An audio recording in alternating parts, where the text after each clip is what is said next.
Hello, it's Tom from BlackToad Studio, and it's time for a Weekdays of a Wargamer, which has been long in the making and also been quite a while since on the last one. I have actually been doing a fair bit since I last spoke to you guys, although it's been quite a busy couple of months, sort of work-wise, so it's been a bit tough to fit some stuff in. However, in front of you, this was actually some stuff I did the other month for a tournament I was going to.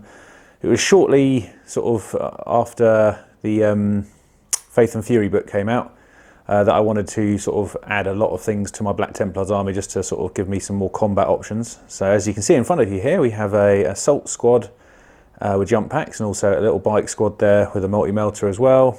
And we also have a captain with a thunder hammer with a jump pack because I was trying to maximise some jump troops that I haven't really got in my Templars. So we're just going a bit closer here. So over here we have our what we're going to, smash captain. Apart from it's not got a storm shield. I decided to give it a grav piston instead, just to have it a different option. And he's on one of the heroic bases that they did a little while ago. I just modified it slightly to make it look like he had a little bit of height from the ground, as you can see. We then have 10 assault jump marines here, all armed with chain swords and bolt pistols, except for the sergeant in the middle here, who I gave an eviscerator to. Actually, I'm quite happy how these guys ended up turning out. I'm pretty much done with them. I might go back and do a little bit of edge highlighting just to highlight some of the bodies a little bit more. But yeah, other than that, I quite like the effect I got on them, and they look pretty good. I then also dug out some old bikes I had and started to work on them. They used to be silver overall with some gold trim, but I decided I want to change to get back to kind of a black. And then sort of engines and stuff with silver trim, but yeah, came out quite nice. I've actually got another one, but as I was getting them out of my box, for some reason the torso fell off one of them, so I decided to leave out the video while I fix it. However, these ones are here all done, and the other one is done in a very similar style. We have a sergeant here who has a power fist, nicely sort of casually hanging by his side there. And then the rest were all with chain swords, except obviously for the attack bike here, which has a multi-melter, and I gave the guy on top who had a pistol, mainly because I couldn't actually for some reason find any right-handed chain swords all of a sudden. I have actually ordered some more since then, but I don't mind that because it was more of a shooty vehicle anyway. So that isn't actually the only thing I've been working on, and I'll be right back in a second with what else I have been doing. Okay, so here we are. We have some Sisters of Battle at last. Some of you may remember quite a while ago, must be going back about a year or maybe even two now, I did a little Argent Shroud Sisters of Battle squads from the old metal models. I then stopped doing them because I obviously heard about the release that was coming up, and I decided to wait until that moment in time. Then obviously the box set dropped, I got that, and then I waited a bit longer because obviously I was waiting for more units that came out. I didn't want to do it all out the box set because as you can see in a minute, the one that comes with the box set, Standard Battle Sister Squad, is a little bit kind of generic in the fact that it fits together in one way. However, as you can see here, I went a little bit mad with some models here, but I managed to buy mainly all my Sister Battle squads, and I think I got one Retributor squad in there.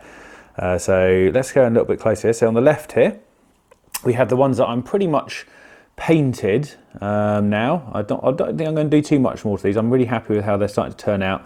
Obviously, we have the white cloaks with a red inside with a red inside inlay rather. I've gone with some red bolters and then sort of black accessories and things like that. Some have got the helmets on, some haven't. I decided to sort of change my mind on that when I got to the next set, which was mainly keep the helmets on. So yeah, we've got the Aussie Sisters up here in the middle there. And I think we've got a Storm Bolter and a Flamer rounding out this squad. So there's the Flamer there. And obviously we've got one of the standards here that they carry, which I think I might do a little bit more work on. I'm not quite sure what colours I want to do on that just yet. However, what I will say is I am really happy and impressed with these models so far that I've been doing. I mean, the stand on them from a sculpting and sort of design point of view is fantastic, and the detail is really, really good. I'm sure I can go back over these and find stuff that I haven't quite rounded out 100%. And then it's obviously over here on the right we have some other ones which are in various states of painting. I tend to batch paint myself, so I'll do the whole lot in one go because I just prefer doing it that way.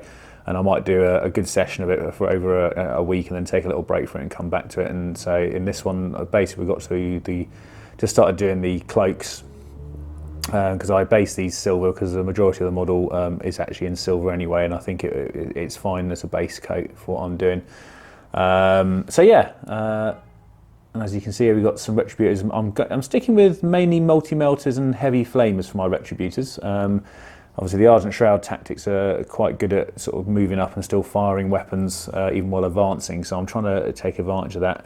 I actually even had a little game with these guys a little while ago as well, which went okay, but I think the lack of my vehicle choices was an extreme problem, and then as the only kits that are out vehicle-wise are Exorcists. I haven't obviously seen the new immolators yet, and I'm presuming they'll do a new Rhino kit as well, judging by what I've been looking at. But until they're all out, I'm probably not going to get these onto any videos soon, just because I want to get them all done. Especially when I get my 3 Exorcists. I will be having 3 Exorcists in my army. So yeah, and obviously I've got one of the fine cast ones there, and I always forget the name of that one. It's a Canoness. I do also have the Superior Novella as well, sitting on another table, but it's not done anything to it yet, so I'll just sort of leave it there. And obviously we've got the Canoness that came with the box set back there. I do have a few models left inside the starter set. I think we've got like the, the other, sorry, Seraphim, that's the one I'm looking for. And I think the Mortifier as well. So yeah, I'm enjoying getting these done. This is what my current focus is, alongside a couple of the Black Templar units that I'm doing. But I'm hoping to get a couple more updates out soon, and hopefully some more battle reports, because we've been a bit lacking on them recently. But we've both had some very busy times this first 2 months of the year. So hopefully you'll be hearing from us soon. This is Tom from BlackToad Studio, and I hope you enjoyed this Weekdays of Wargamer.